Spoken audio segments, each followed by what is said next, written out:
College students may be pros at pulling off last-minute study sessions, but when it comes to finances, cramming just doesn't cut it. Hi, I'm Rob West. We often say that everyone needs a budget, and for college students, that might be even more crucial. Today, Dr. Kelly Rush joins us with practical budgeting advice every college student should hear. And then it's on to your calls and questions at 800-525-7000. That's 800-525-7000. This is Faith and Finance, biblical wisdom for your financial journey. Well, our guest today is my friend Dr. Kelly Rush, a finance professor, division chair, and financial planning program coordinator at Mount Vernon Nazarene University in Ohio. She's also on the board of directors at Kingdom Advisors. She's well-versed in the intersection of faith and finances, and today she's here to help us tackle an important topic for students and their families. That is, how to build a solid college budget. Kelly, great to have you back with us. Oh, I really like this topic, Rob. Thanks for having me. Kelly, you work with students every day, so let's start with the big picture. Why is it so important for college students to learn how to manage their money at this stage? I'm reminded of Proverbs 22, train up a child in the way he should go, and when he's old, he will not depart from it. We apply that verse to a lot of areas in parenting, but it holds true in this area of finances and wanting our children to develop those good habits, especially during the college years, so that they'll continue those down the road. And so whatever those habits are that they're developing during those critical college years is either going to start them on a path of financial success or cause later regrets down the road that they'll then have to overcome. Yeah, that's right. The financial foundation is important. Now, you interact with a lot of college students, Kelly. So what do you experience? I mean, do they tend to have budgets, or is that more of an exception if they do? Well, yes and no. A lot of college students have a mental budget. Sometimes we call that mental accounting, but very few have an actual written budget. And they might have a general sense of what they should be spending, but even if they have that general sense, they still don't track their spending. And so they don't have a clear picture of where the finances are going, and they don't have a written budget to compare anything to. And so over time, what they find is that they're actually spending more than they realize. They're watching those bank accounts dwindle more quickly than they anticipate, and they genuinely don't have a sense of where the money is going. So it's easy for a college student to think, well, I don't have normal expenses. I have a lot of variability, and so I'll just have a budget later on. But we want to develop those habits early on so that they'll stay with the student and they'll continue those budgeting practices on into the future. Yeah, that's well said. Now, there's some critical lessons or ideas that they need to learn at this stage. One of those, I know, is the time value of money. Why is that such a key foundational concept for college students in particular? Time value of money really is critical because the relationship between time and money is not random. There's a system to it. It's logical. It's reasonable. It really reminds me of the orderly God that we serve. There's an order to this time and money relationship. And so when college students learn how the time value of money variables work together, they realize that the most powerful variable in every time value of money calculation is always time. Without exception, the financial destination boils down to time and that need to use time wisely. Yeah. Now let's apply that key concept then, Kelly, the time value of money, to budgeting. Well, often budgeting, the question comes up, well, how much do I save? Or when I save, how much am I going to earn on that investment? And even the broader financial industry, a lot of attention is given to savings rate, return on investments. Those are definitely important variables. But because time is the most powerful variable, college students need to use the budgeting process early on to have the best impact down the road. You know, Scripture speaks of time often. The psalmist asked the Lord to teach us to number our days that we may apply our hearts to wisdom. And Paul told the church in Ephesus to walk carefully, not as fools, but as wise, because we're supposed to redeem the time.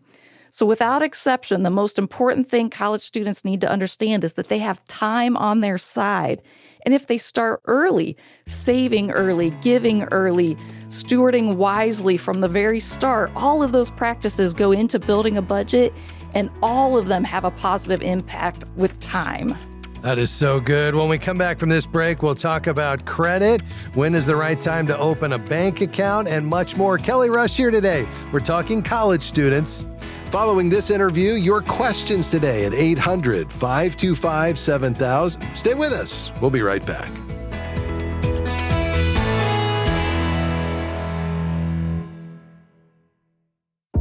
We're grateful for support from Movement Mortgage, who provides residential home loans in all 50 states. Guided by a mission to love and value people and a goal to redefine the mortgage process, Movement seeks to help others achieve their financial goals.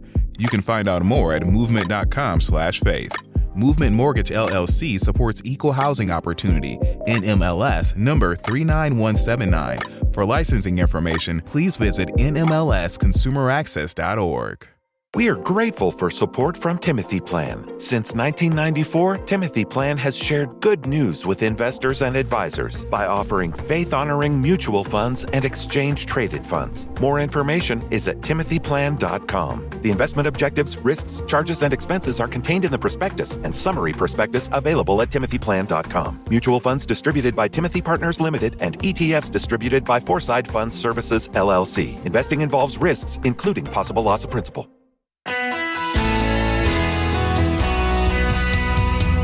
Thanks for joining us today on Faith and Finance. We're talking Budgets 101 for college students. Perhaps you're a college student or you have one in your life. Well, we've got a great guest today. My friend Dr. Kelly Rush is finance professor, division chair, and financial planning program coordinator at Mount Vernon Nazarene University in Ohio. And she's been sharing with us some of these key foundational concepts and ideas that are so important for college students. And Kelly, before the break, you were talking about the importance of the time value of money, and you made this really important distinction that really time is on your side when you're a college student, and that's important. But when you say that, is that always true in terms of money? Well, this is a great clarification to make, Rob, so thank you. Time is always on a saver's side. It's always on an investor's side because the longer runway for those good practices leads to a positive impact down the road. But time has the opposite impact for debtors. Long runways for someone who's trying to pay off debt means that more interest is paid. So time is not on a debtor's side. If college students can build good financial habits early on, if they can avoid that consumer debt, if they can steward well early, they will always have a compounded blessing over time. Let's shift to budgeting, Kelly. I know another concept you've talked about is this idea of momentum. You say that money has momentum in college. Unpack that for us. Oh, absolutely. I tell students that money moves. And money has momentum. I think about my kids when they were little. They saved for a few big purchases. They saved for that first car. They saved for their portion of the college tuition. But they didn't understand the small purchases that mom and dad were making all of the time. And so when you get to college and those small purchases tend to fall on the shoulders of the college student, they just don't realize how many transactions happen in the course of normal day-to-day life, whether that's ordering pizza or coffee run or streaming services or whatever those things are. The frequency of small purchases tends to gain momentum throughout college. The sheer number of expenses that results in the momentum of how money moves over time. Yeah, that's really helpful and a powerful idea. Let's turn to practical tools. Kelly, do you have any favorite go-to resources for students who are just getting started with budgeting or are facing the momentum of money moving that you just described? For sure. So for young children, a lot of parents will use the envelope system. They'll have a few budgeting categories, and that's a really great way to tangibly teach young kids about money, but that's probably not going to be the plan for a college student. I don't know if you've heard college students say this, but there is this mindset out there that cash doesn't count. And they'll say that real flippantly, oh, cash doesn't count. As in, when money is moving, they think of the cash as already being spent because it never shows up in an online transaction. Interesting. So because Gen Z operates in the world of apps and easy online access, we want to meet them where they are. And so we want to use those finance apps. I really like the FaithFi app. It's a great place to begin with budgeting. It's customizable to meet the students' needs, has different money management options. It's a great place to be a very practical resource for college students. Well, I couldn't agree more. You can go to faithfi.com to check it out. Let's stay in the practical category, Kelly. At what point do you think students should open their own bank accounts and start managing money independently rather than relying on mom and dad? Oh, that's a great question, Rob. And so something that we say at our house all the time is that we're on the same team, right? Parents and students are on the same team. And so in order to be on the same team, we want to have a game plan. And parents need to communicate to their students the game plan of turning over the expenses to the college student. Yeah. When will they pay for their own gas? When do they pay for their own clothes, their own cell phone, and so on? And so we need to communicate not just which expenses are going to move to the college students, but when do they move? And so having a plan for that really puts people on the same team, on the same page, and then they can map out how much to budget for, when to budget for, and when those expenses move to the student's responsibility, that was probably the time when they're going to want to open up their own bank account, have their own responsibility for those specific expenses that mom and dad said, okay, now these are yours. Yeah, and I think one of the keys there, and you said this, is clear communication. Kelly, naturally, one of the other conversations that needs to be had is around credit. Should college students start building credit now, or do they wait until after graduation? I think either is going to be fine in the long run, but there really is some value in starting the process of building credit during college. That longer runway of building credit can have a benefit down the road for that first apartment or when they're shopping for insurance and things like that. So what I suggest is starting with a secured credit card where a one-time refundable deposit is put down and that acts as collateral to the credit card issuer. And so once they open that secured credit card, then they have to think about, okay, well, which expenses am I going to move to that credit card? And I always suggest start with gas, right? Nobody spends more for gas than they have to. And so that's a very easy budget item to begin putting on a secured credit card. And then very critical, they have to pay that credit card off every month. And that secured credit card will help them to build credit over time because, again, time is on their side. Yeah, no doubt about that. Now, of course, sticking to a budget, Kelly, is not just about controlling expenses. These students also have to think about their income when it comes to building a budget. So what should students be thinking about beyond just the paycheck when it comes to working during the school year? Well, I really like to see students working a consistent part-time job during the college years. It shows that they can juggle responsibilities of schoolwork and employment, builds that discipline of being a faithful steward over time. And my favorite part-time jobs are the ones that have high impact with reasonable flexibility. It's pretty hard to find a position where they can come and go whenever they want to, but with some reasonable flexibility for them. I think of things like go get a referee certification or learn to cut hair on campus. Those are really great ways to have high ROI on some really easy investments of their own time. And then just keep in mind what they're moving towards. Maybe if they're a nursing major, they're going to be working at a local hospital, but trying to find those positions that are in their field of study are going to be a blessing for them over the long run. Yeah, that's really helpful. Kelly, we've got just about a minute left. So before we wrap up, let's finish with a few common pitfalls. What are some of the issues college students need to be cautious of as they begin to build their budget? Well, one of the pitfalls that I'm seeing right now is just a desire for a shortcut. Students are tempted to be drawn to that biggest financial return in the shortest amount of time with the least amount of sacrifice. That's just human nature. And so that shortcut is showing up on college campuses, especially right now, in terms of this growing popularity of sports betting. I liken the rise of sports betting on college campuses to a modern day gateway drug. It's addictive. It leads to escalating financial snares. And it can be really dangerous for college students. Paul told Timothy that those who would be rich fall into a temptation and a trap and many foolish, harmful desires. Yeah. It's not that they may fall into a trap, they do fall into a trap. Yeah. Then many foolish and harmful desires escalate into financial destruction. And that just brings us back to the time value of money. Wise stewards don't try to circumvent time. They use the time that's on their side to follow biblical wisdom. They gather little by little over time. They watch those financial resources grow. They see the blessing of time that the Lord gave them. Wow. This has been so good, Kelly. We have given students and their parents a lot to think about. We really appreciate you being here today. Oh, thanks for having me, Rob. Absolutely. That's Kelly Rush, professor of finance at Mount Vernon Nazarene University. And if you want to check out the FaithFi app that Kelly mentioned, just go to faithfi.com and click app. Back with your questions after this. 800-525-7000. Stick around.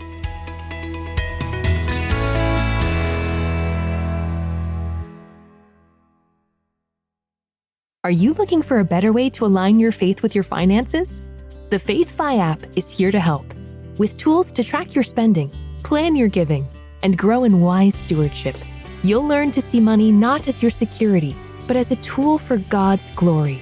Rooted in biblical principles, FaithFi equips you to trust God more fully and steward His resources faithfully. Download the FaithFi app today from your app store or visit faithfi.com and click app. Faith and Finance is grateful for support from Sound Mind Investing. For more than 30 years, they've offered financial wisdom for living well.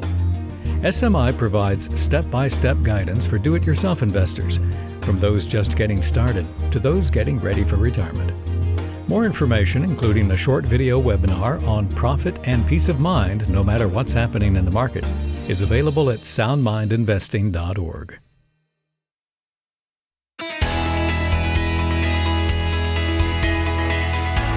Great to have you with us today on Faith and Finance. So glad you're along with us today. Lines are open. We're taking your calls and questions.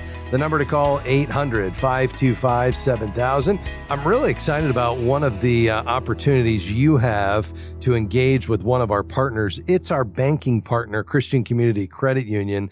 They've been providing Christian banking solutions to thousands of Christ followers and ministries for over 68 years. And here's what we're seeing. More and more of our listeners are wanting to do business with those that align with their values, not only where they know that the corporate, antics aren't going to support causes that are misaligned with their values. That's important. But even more than that, that actually by doing business with them, a portion of what they're doing with their corporate profits is going to support Christian ministries. And that's true of Christian Community Credit Union. So if you're looking for a banking partner, CCCU is worth a look. Just go to faithfi.com/banking. Right now, as a special offer to FaithFi listeners, and this isn't going to be around forever, they're offering up to a $400 bonus when you open a high-yield checking, savings, or Visa cashback card. So as our recommended banking partner, it's a great opportunity to align your faith and your finances. Again, just go to faithfi.com/banking. That's faithfi.com/banking and enter the code FaithFi when you apply today. It's worth a look. Many of our listeners are engaging with them. Even some of our team members here at FaithFi have started using them and have been delighted with what they've found. faithfi.com/banking. All right, we're taking your calls and questions today. That number to call, 800-525-7000. We'd love to hear from you today. Let's go to Tennessee and welcome Mark. Go ahead, sir. Hey, how you doing? Doing great. Thanks for your call. So my question is, I live in rural Tennessee. I live on 55 acres, and I'm getting a cell tower put in my property, and it's a 59-year lease. I live on there. My two boys live on the property with their wives, and of course it's going to be over the course of their. What I'm looking for is try to invest that money that doesn't compound annually, that would compound either monthly or something on that, because it's going to be deposited monthly into my wife and I's account. Yeah, very good. Yeah, that's great. So I would just say with regard to the cell tower, that can provide some really steady income. I've seen them anywhere from $500 to a couple of thousand a month. Are you making a long-term commitment or like a 20 or 30-year lease, or what is that looking like? Yeah, so it goes 5 years. Every 5 years you renegotiate the lease, but the lease for sure is 59 years. Okay. Yeah, got it. And then the only thing to consider is just the property value impact. Some buyers do avoid properties with towers, so you just need to think about resale. And I would say just keep in mind, go ahead. Both my boys live on the property, and the plan is that their kids are going to stay on the property. It's just going to be a family plot for, until Jesus comes back.